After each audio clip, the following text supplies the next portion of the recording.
Hallelujah. सभी को जय मसीह की मैं प्रभु का धन्यवाद करता हूं जो प्रभु ने आज का दिन मेरे और आपके जीवन में दिया है, हमें संभाल के रखा कि हम एक बार फिर प्रभु की हुजूरी में बैठे और प्रभु के नाम को सारा आदर सारी महिमा दे। आइए अपनी आंखों को बंद रखें, अपने हाथों को ऊंचा उठाएं, आज के वचन के लिए प्रार्थना करें। स्वर्गीय पिता प्रभु यीशु जी, हम आपका धन्यवाद करते हैं आज के सुंदर वचन के लिए।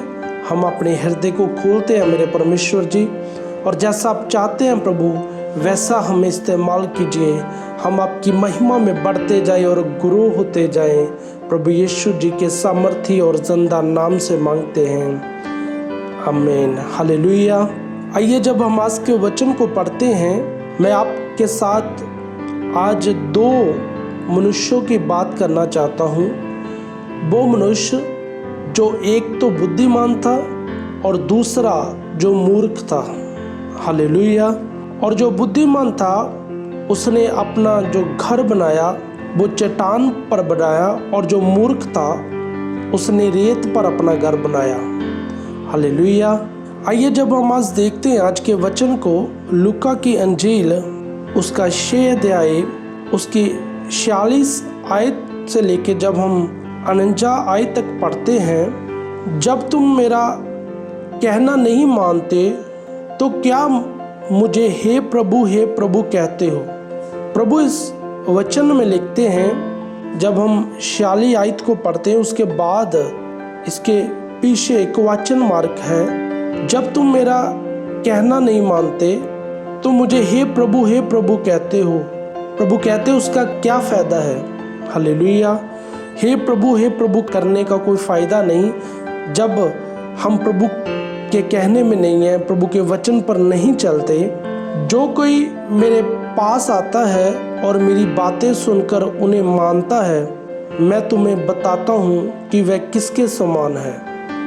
प्रभु का वचन हमें सिखाता है कि जो कोई मेरे पास आता है और जो मेरी बातों को मानता है, मेरी आज्ञाओं पर चलता है, तो वह उन लोगों के समान है, उस मनुष्य समान है जिसने अपना घर खोदकर उसे चट्टान पर बनाया।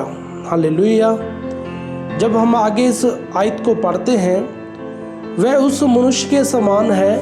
किस मनुष्य के समान है? जो परमेश्वर की आज्ञा को मानता है, जिसने घर बनाते समय भूमि गहरी खोदकर चट्टान पर नींव डाली।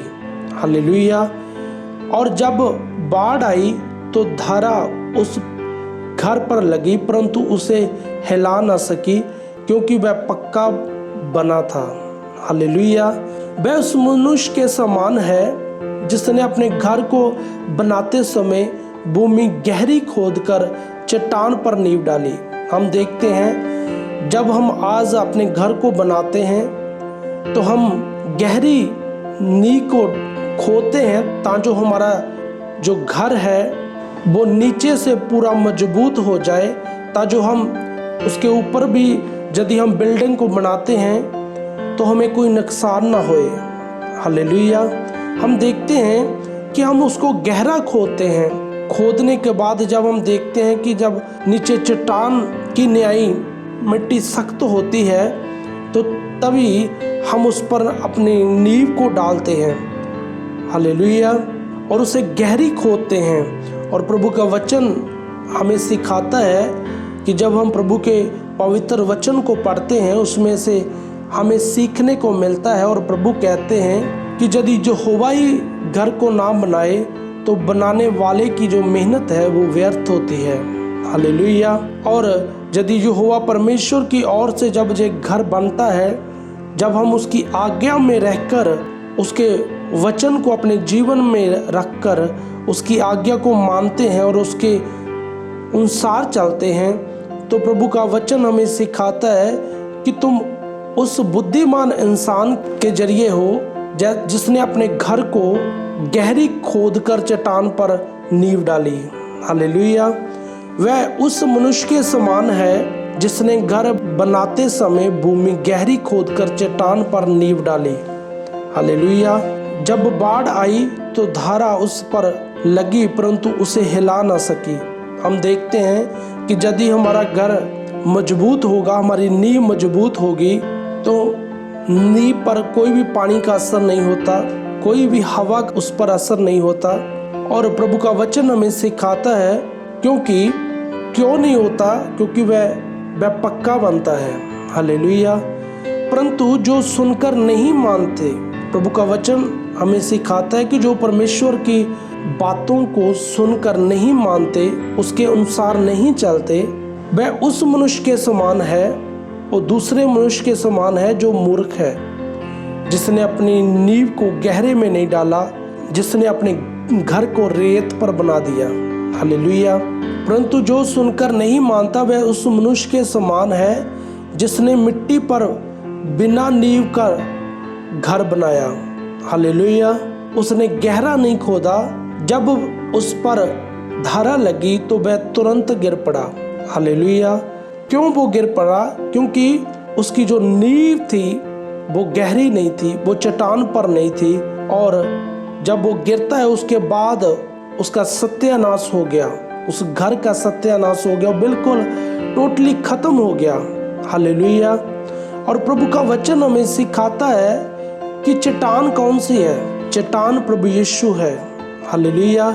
जो उसके अनुसार चलता है वो उस इंसान की तरह है जो बुद्धिमान है, जिसने अपने घर को गहरा खोद कर बनाया और जिसकी नींव मजबूत बनी और जिस पर पानी का कोई असर नहीं हुआ और वो पक्का बना घर। हालेलुया।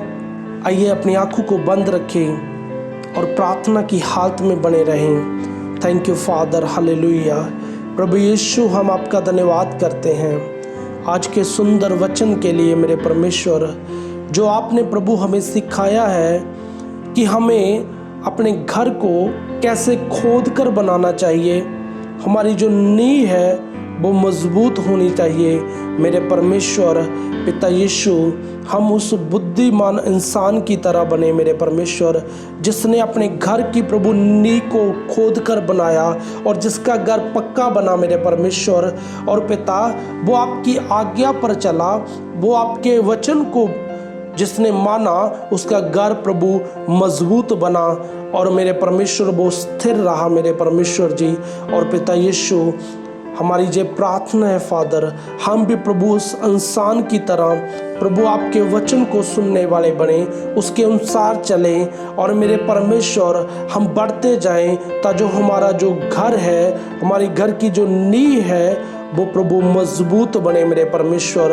वो चट्टान जो प्रभु यीशु है उसके ऊपर प्रभु हमारा घर बने मेरे परमेश्वर, क्योंकि आपका वचन कहता है कि यदि यहोवा ही घर ना बनाए तो बनाने वाले की मेहनत है वो व्यर्थ है। Thank you father.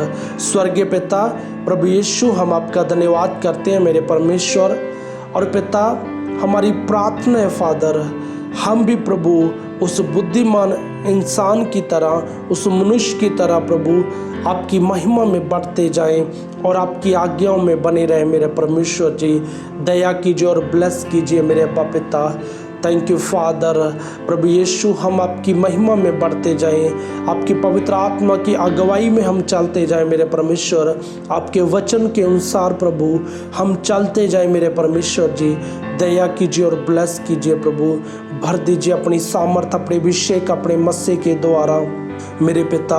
मेरी प्रार्थना है फादर उन लोगों के लिए जो आज के दिन प्रभु बीमारी की हालत में है मेरे परमेश्वर, आपका प्रभु चंगियाई का आत्मा आपके बच्चों को छुए और आज़ाद करे मेरे परमेश्वर। प्रभु, आप अद्भुत और अजीब कामों को करने की ताकत रखते हो मेरे यहोवा परमेश्वर।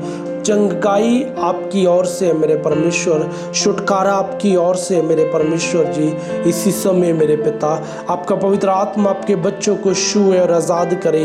यदि आज आप बीमारी की हालत में इस प्रार्थना को सुन रहे हो, मेरा विश्वास है कि मेरा परमेश्वर आपको छुएगा इसी समय और आपको आज़ाद करेगा। यदि आप तैयार हो उसकी सामर्थ को ग्रहण करने के लिए, आप तैयार हो चंगाई को लेने के लिए, अपने हाथ को अब बीमारी वाली जगह पर रखो। मेरा परमेश्वर आपको छूना चाहता है। Thank you father, holy mighty name Jesus. प्रभु जैसा आपके बच्चों का विश्वास है प्रभु, वैसा इनके साथ कीजिए मेरे परमेश्वर। आपका चंगाई का आत्मा इसी समय इनको छुए और आज़ाद करे। हर एक बीमारी इनके जीवन को छोड़े और चली जाए। बीमारी तेरा इनके जीवन में कोई अधिकार नहीं है। जो शरीर पवित्र आत्मा का मंदिर है, और तुम्हें मैं हुक्म देता हूँ प्रभु यीशु के सामर्थ्य और संदा नाम से इनके जीवन को छोड़े और चला जाए। पूरी रीति से हर बीमारी को मैं राख करता हूँ पवित्र आत्मा की अग्नि के द्वारा। और मेरे परमेश्वर आपके बच्चे भर जाए आपकी सामर्थ के द्वारा, आपके अभिषेक, आपके मस्से के द्वारा। आपका मस्सा इनको छुए और आज़ाद करे मेरे परमेश्वर। दया कीजिए और ब्लेस कीजिए प्रभु यीशु जी के सामर्थ्य और जिंदा नाम से मांगते हैं, आमीन। प्रभु आपको बहुत सारी बरकत दे और आप प्रभु की महिमा में बढ़ते जाओ और ग्रो होते जाओ। मेरे परमेश्वर का अनुग्रह, उसकी दया आपके जीवन में हमेशा बनी रहे, आमीन।